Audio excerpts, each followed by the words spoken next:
フォアハンドで打点が遅れてしまう方への解説をしたいと思います。このレッスンの対象としてはいつも一生懸命早く構えようとしているけれども打点がどうしても遅れてしまうという方が対象になってきます。このレッスンで目指したいゴールとしてはいろいろなボールが来てもいつも自分の力が入る場所でボールを打つことができる、そして力みなくスイングができる、できるだけコンパクトに楽なスイングができるということがゴールになります。フォアハンドで打点が遅れてしまう方の大きな原因としてまず1つ目は相手のボールの軌道が予測できていない、2つ目は予測した相手のボールの軌道の場所に移動ができていない、そして3つ目は移動した場所で素早く良い構えができていないという大きな3つが原因となります。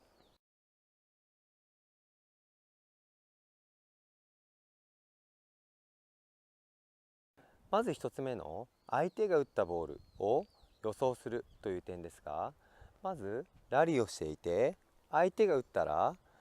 できるだけ早く相手が打ったボールがバウンドする場所、そしてバウンドしてからどういうふうに跳ねるかを予想するようにしましょう。そしてまず大まかにで構いませんので打ったら大きそうか深そうか短そうかというのを予想し移動をまずし始めることです。そして移動しながら相手が打ったボールの軌道を正確に予想し 3D で頭でイメージするようにして相手のボールのバウンド、そしてバウンドする具合、どれぐらいバウンドするかを予想するようにします。これを正確に予想できるとあとは自分がその場所に移動するだけという形になります。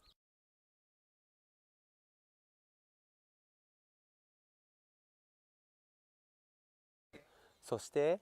判断した場所への移動の方法ですが、できるだけ早く走って移動します。この場合にサイドステップなどを使うと遅くなってしまうので、できるだけ走って移動しましょう。そしてポイントはボールがバウンドするタイミングには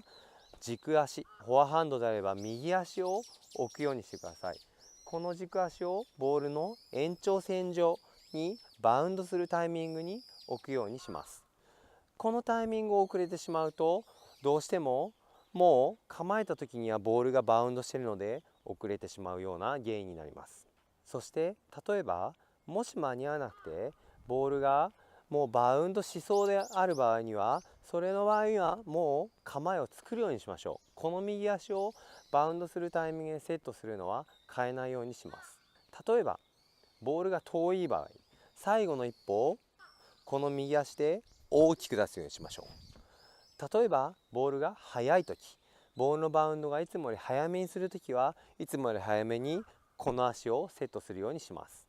このタイミングを合わせることでスイングのタイミングが崩れにくくなります。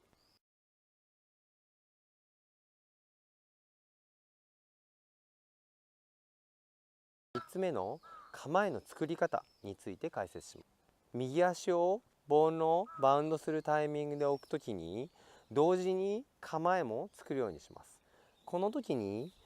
足だけでなく右半身で壁を作るように、ボールの後ろに壁を作るように構えを作ります。そして構えは決して手で引いてはいけません。手で引いてしまうと体が回っても腕が出てこないので振り遅れる原因になります。この時に構えを終えても体のこのラインより手が横かあるいは前、体の肩のラインより前にあるようにしましょう。そうすれば体が回ってくれば腕は体の前にあるので振り遅れません。この手が体のラインより後ろに行ってしまうと体が回っても手が出てこないので振り遅れる原因になります。おすすめの練習としてはボール出して速いボールを出してもらったり、あるいは相手にボレーとこちらがストロークでボレーストロークをしてもらうと良いでしょう。速いボールや深いボールが来た時に構えを素早く良いタイミングで作り、また構えを手で引きすぎないようにして、そして体が回れば腕が体の前ボールが体の前でヒットできるように練習します。